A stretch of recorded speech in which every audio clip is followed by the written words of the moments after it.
helping business leaders grow themselves, their team, and their profits. This is EntreLeadership. Now, here's your host, Ken Coleman. Coming to you from the Music City, this is the broadcast of Leaders, by Leaders, for Leaders. Thank you so much for joining the conversation. Our featured conversation this episode is with Brian Moran. He is the co-author of a book that has gone gaga with so many different industries. It's called The 12-Week Year. You're going to love this. It's going to really stretch you and help you. We also have some great free resources from our EntreLeadership team and our friends at Infusionsoft. Well, Brian Moran came to us via Brian Buffini, who still to this day, one of our most popular guests on EntreLeadership. They worked together, and this book, The 12-Week Year, which Brian is a co-author of, has literally revolutionized the way many businesses actually look at their productivity. And so if you're thinking about long-term plans and the idea overwhelms you, and you can't even think 5 years ahead, much less 5, 10, 15, or 20 years, this is going to help you. Sit back and enjoy my conversation with Brian Moran. So, I think our audience knows where I'm going first. Seriously? Come on, Brian. How in the world am I going to take a 12-month year and smash it into 12 weeks? Let's first talk about what this concept is so that they can now, okay, let's let our brains get free after you explain what this really is. Yeah. So great question. We're not talking about taking everything you would do in 12 months and cramming it in 12 weeks. We're talking about accomplishing more in 12 weeks than most do in 12 months. Yeah, and that is a big shift. Big difference. So I wanted you to clarify that right out of the gate. And how is it possible to get more done in 12 weeks than you would in a full calendar year? Ken, it's really about focus. We spend so much time diluted and diffused. And what happens in that is when we first started working with clients, we worked in that annual environment. And that environment, there's just too much opportunity to put things off. So, I choose to do the easy stuff or the comfortable stuff, not necessarily the stuff that's really going to move the needle. And I say, well, I'll get to it tomorrow, I'll get to it next week. And because I've got 12 months to do it, it's fine. When we operate in a 12-week year, there's a hard deadline, right? There's a hard line in the sand. And by the way, there aren't 4 of those in the year. That's annualized. So the first shift, honestly, is in our thinking to get out of that annual environment. But when we put the hard line in the sand at 12 weeks, now there's a healthy sense of urgency that starts to be generated with that.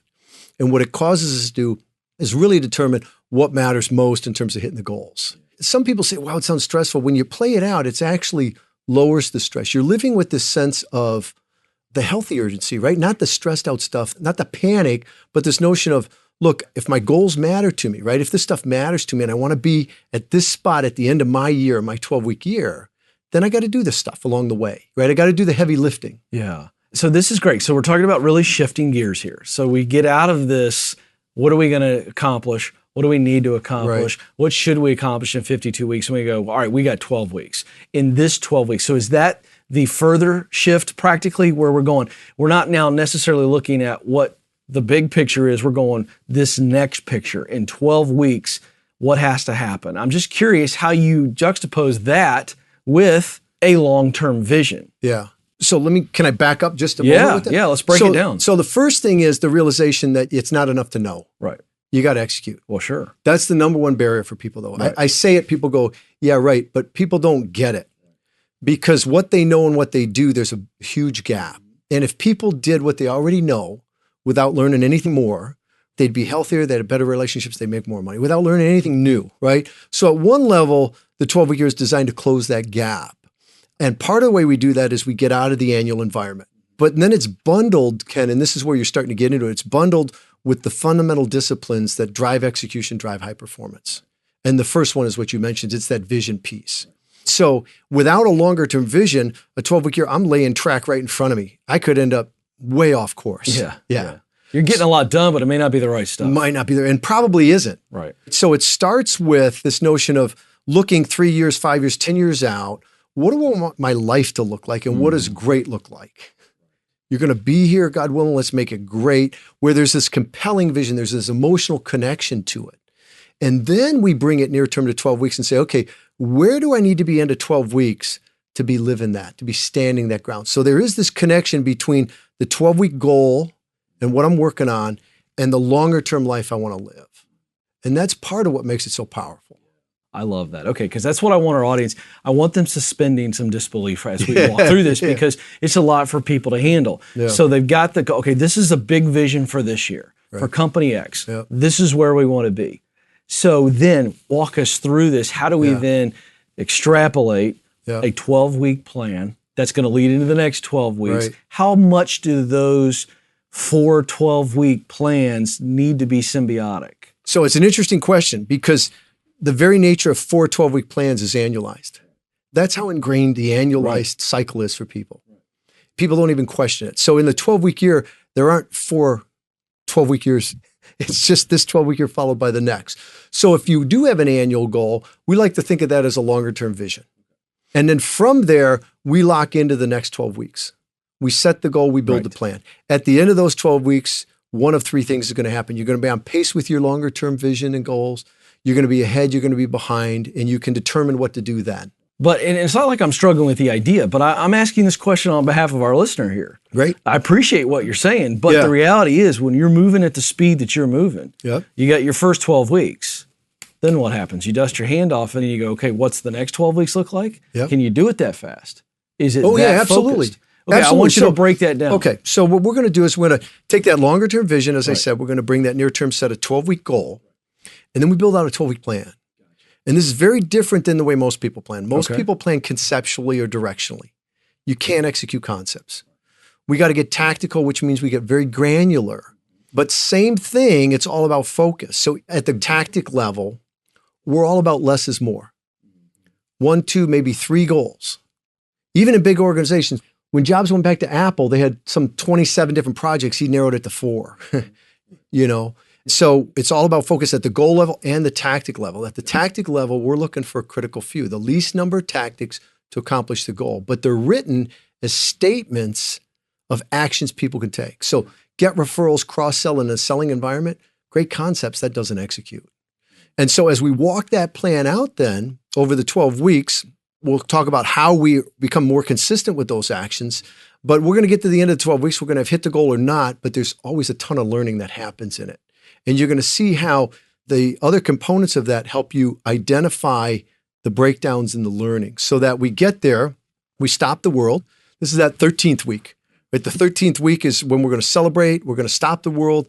We're going to look at how did we do, what worked, what didn't work, where were we on with our assumptions, where were we off, what's different in the marketplace. We're going to reconnect with that longer term vision. We're going to set another 12-week goal, build another plan, and go at it again. Got it. Yeah, I love that. So just for review, I know it's simple to you, but I want people to really grasp what you're teaching here and what's in the book.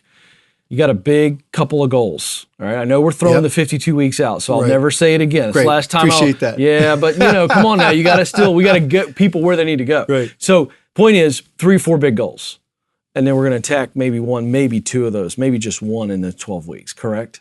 Yeah. So it's really hyper-focused on execution. It's hyper-focused because, and here's the reality of that. There's a limited capacity that each of us have, whether it's an individual or an organization of 100,000, to work strategically. There's always day to day. And even if you have the capacity, what we found, Ken, is when you start to get more than 3 goals, it gets really diluted in your brain and it's hard to kind of hold that together. All right, so I'm going to jump up into the book, chapter 5, because we kind of just did a nice little drive-through summary, get everybody's brain on track with you. 1 week at a time is the title chapter of chapter 5. I think this is good. What does this look like? We're in our 12 weeks. Week 1. What are we focusing on? What should it look, feel, sound like? So we've got a longer-term vision. We now have a 12-week focus plan. Limited number of goals, limited number of tactics, but they're the important actions. When you get in the book, you realize that we address 2 things. We address thinking and we address actions.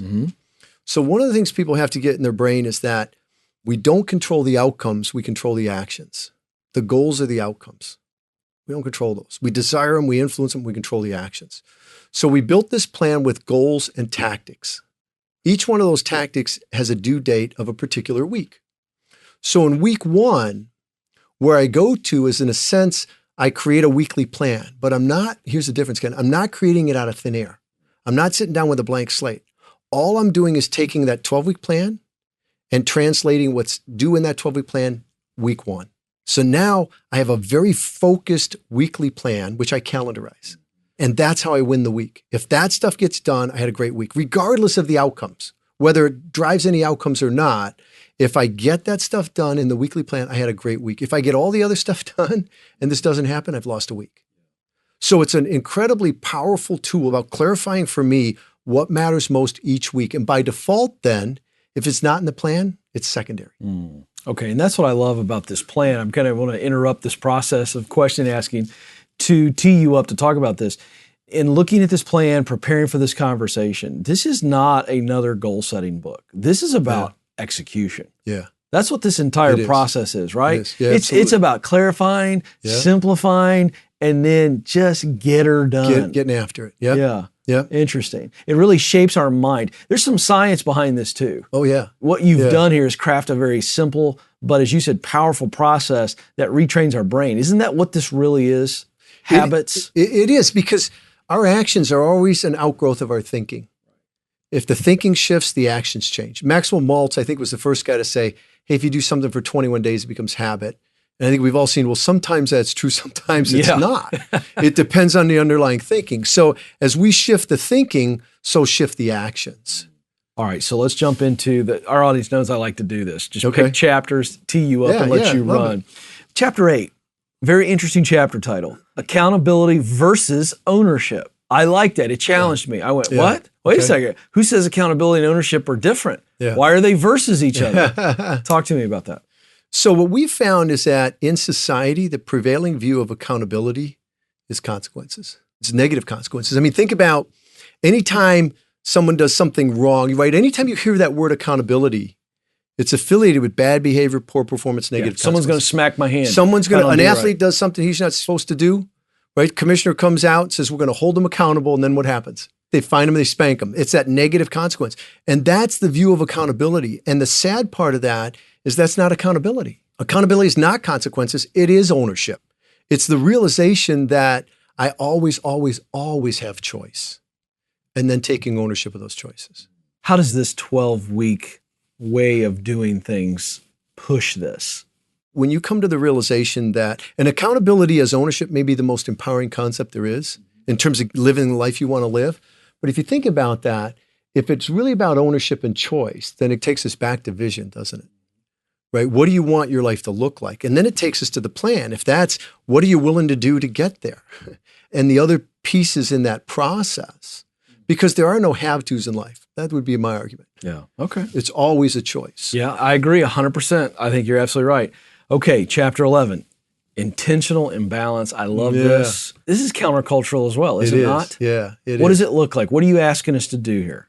So the notion of life balance, as we dug into that, is really a misnomer. I mean, I think it leaves you feeling like you're going to spend equal time in every area. And even if you could do that, I don't think it's going to create what you want, right? So it's really about intentional imbalance, being intentional about where I spend my time and how much. And there's different seasons in life, right? So it's being more conscious and more aware and intentional about, I'm willing to spend more time here. I'm willing to spend less time there, or whatever that is. Because if I'm not intentional about that, society is really just clamoring to tell you where to spend your time, where to spend your dollar, where to spend your attention. Just the notion for me of trying to balance everything was like, there was something wrong with that. And it was really about, I'm not going to spend equal time in all the areas. It's never going to be that way, right? But let me be intentional about where I do spend my time and how much time I spend there.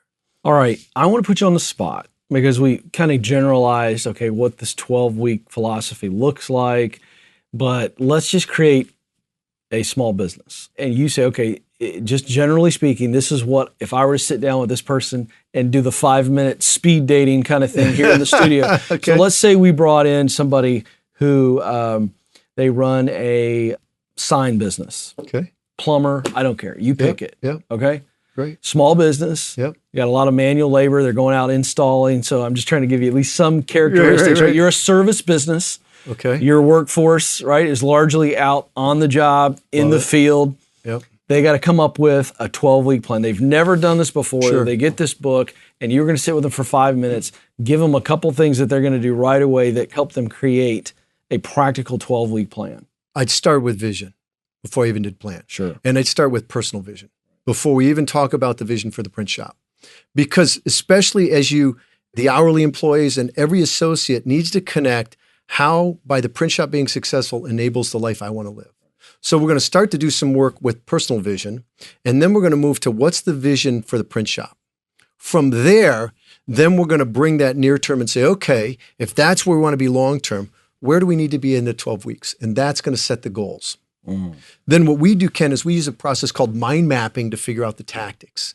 We put the goal in the middle. We just spit out everything we can think of that would help us hit the goal. So let's come up with a fake goal here. Yeah, so let's say they got a sales goal of $1 million. Okay, great. We're going to put that in the middle page. We're going to brainstorm everything we could do to drive sales.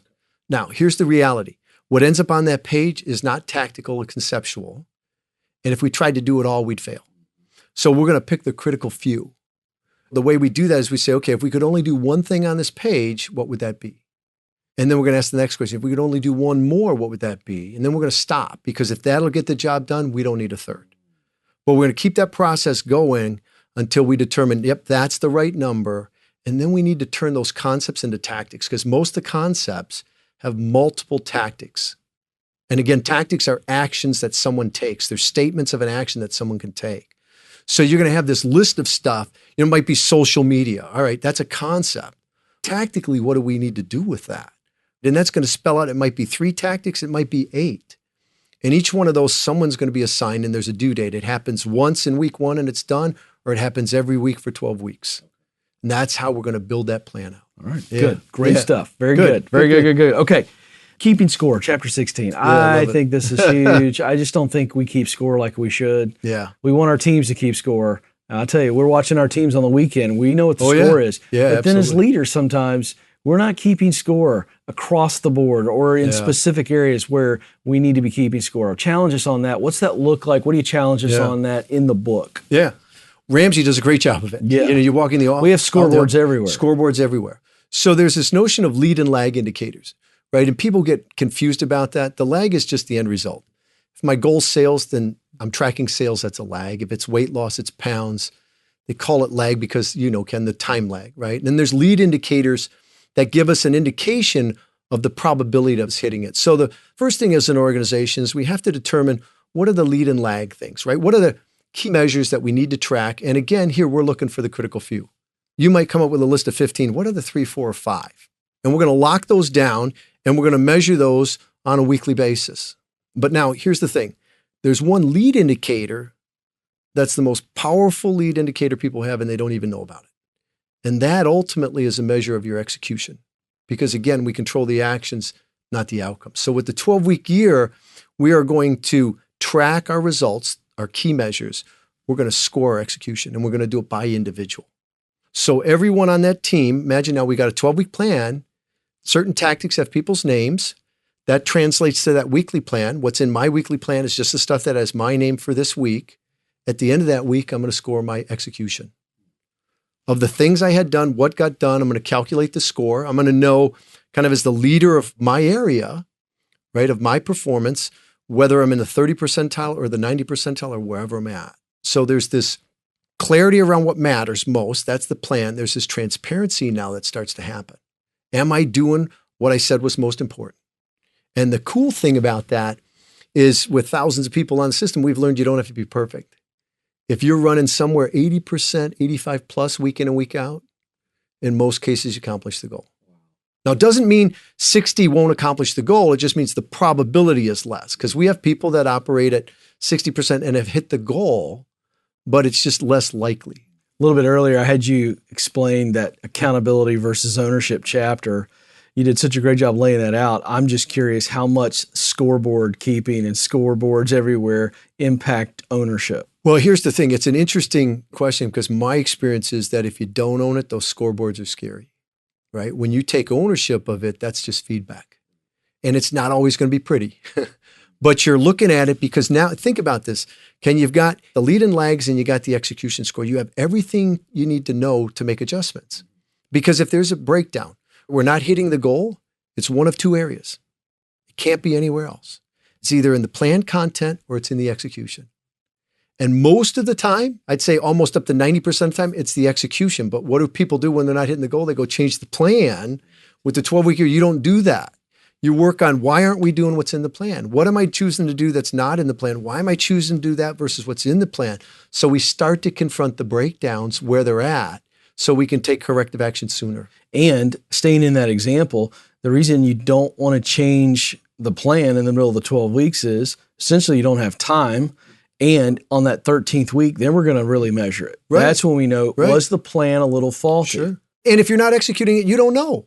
Right. Because you haven't executed it. And candidly, every plan's flawed. Right. The only way you know what works and what doesn't is you got to go out and implement it. So the 12-week year at one level is a system that you create this vision that's compelling. You build this plan, and then you go out in the marketplace, succeed or fail as fast as you can. Come back, tighten it up, go back out. And so it's about making smaller adjustments more frequently. And that's how we're able to accomplish more in 12 weeks than most do in 12 months. Yeah, I think that's one of the awesome byproducts of this plan is you really create a nimble organization. Yes? Yes, absolutely. I know you won't brag on yourself, but I want our audience to understand, like, this isn't just a New York Times bestseller. You're taking this, and this is in a lot of companies. You're consulting. You're making this thing happen. How is it working? And I'm not asking you to give away secrets or names, but I mean, happy to. Explain how this is really working. Give me a transformation story. So we work with everybody from individual solopreneurs up to, Allstate, Mass Mutual. We do a lot of work in financial services, and largely there because it's easy to measure the outcomes. And so we can measure the impact. There's a lot of great examples in the book, but I'm thinking of an individual recently that we were working with, and they're up 300%. And they're in their first 12 weeks. Now, you think, boy, that guy had to be a loser before that. No, he had a very successful business. And the impact came because of the focus and the consistency on the most important actions. Because what happens for most folks is some weeks they execute, some they don't. And you'll grow with that. That's that 10 to 15% curve. Nothing wrong with that, but it's not what you're capable of.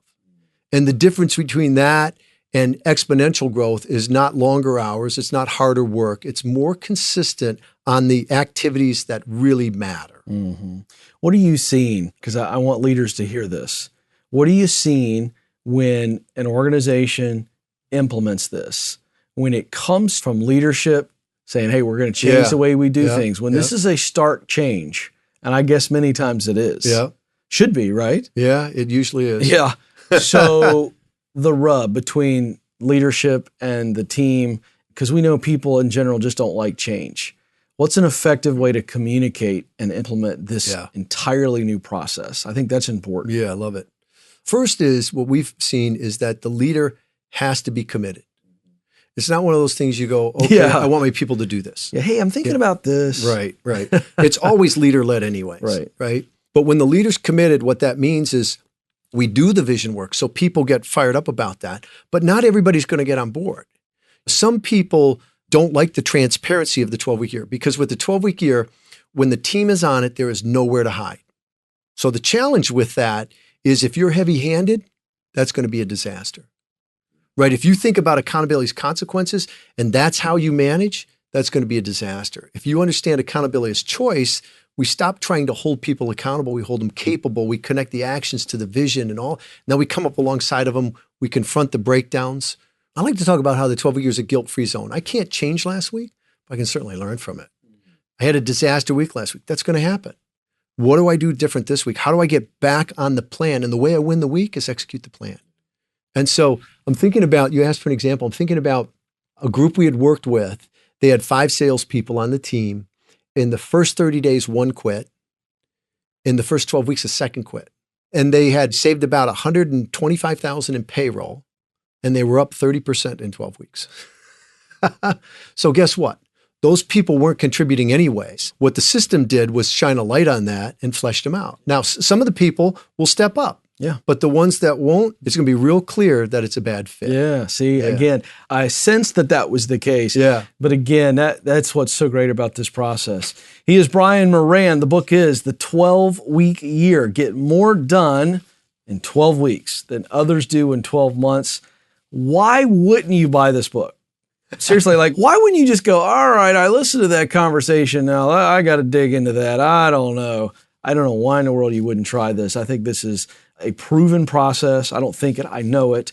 And I think you all should run and go get the book, get it wherever books are sold. Also, well, here, Brian, I've got a special deal. I know, for I your knew Ramsey you did. Listeners. I'm teeing you absolutely. up. Beautiful, Tell them. beautiful. So if you go to 12weekyear.com/Ramsey, there's two options there. One, you can get a free video introduction course. So I'll go into more detail and unpack it a little more for you. The other is you can get the book at a discounted price, plus the videos, plus some sample plans and some other goodies like that. Right, so one more time, hit the website. 12weekyear.com, 12weekyear.com/Ramsey. There it is. Brian, thanks for being with us, man. Well, Appreciate you hanging out in our new studio. Big thanks to Brian Moran, again, for being with us. I know that helped you. Speaking of helping you, the EntreLeadership team, as we have come to expect, gives you a great resource every episode. This episode, we're going to give you the goal tracker. This is absolutely free. This is going to help you create unstoppable momentum. Now, you just heard Brian and I talk about how important it is to keep score. So the goal tracker really is a scoreboard. We know that goals need to be specific. They need to have a time limit, and you need to write them down. In this goal tracker tool, you're going to be able to put all your goals into different categories, whether that be career, family, financial, social, physical, beyond. And once you've got them categorized, you can create an action plan and a target date to achieve the goal. Folks, if you've got a dream, you're only going to get there by accomplishing goals. Those are the milestones along the way. Here's how you get the resource that's helped so many people, one of our most popular resources. You can text the phrase GOALS 2018. That's GOALS, no space, GOALS 2018. That's GOALS 2018. You text that to 33444. That's 33444. Or you can get the link to this great resource in this episode's show notes at EntreLeadership.com. While we're on the subject of free tools, how about our friends at Infusionsoft giving you the 2018 Small Business Trends Report? Listen, we're not done with 2018 yet. We got a long way to go, but it'll go by quickly. We want you to be aware of the trends that are affecting small businesses. This is huge insight for you. Everything from marketing trends in 2018 to social media insights that'll help your strategy, how small businesses are planning to allocate digital marketing budgets, and more. Infusionsoft has partnered up with industry experts to see where things are headed in 2018, and you need to jump on the wave if you haven't yet. So get this and get it now. Here's how you get it. Infusionsoft.com/2018 report. That's Infusionsoft.com/2018 report. Well, that is going to do it for this episode. On behalf of Will, the producer, Jim, the engineer, and the entire EntreLeadership team, thanks for listening. We'll talk with you again very soon.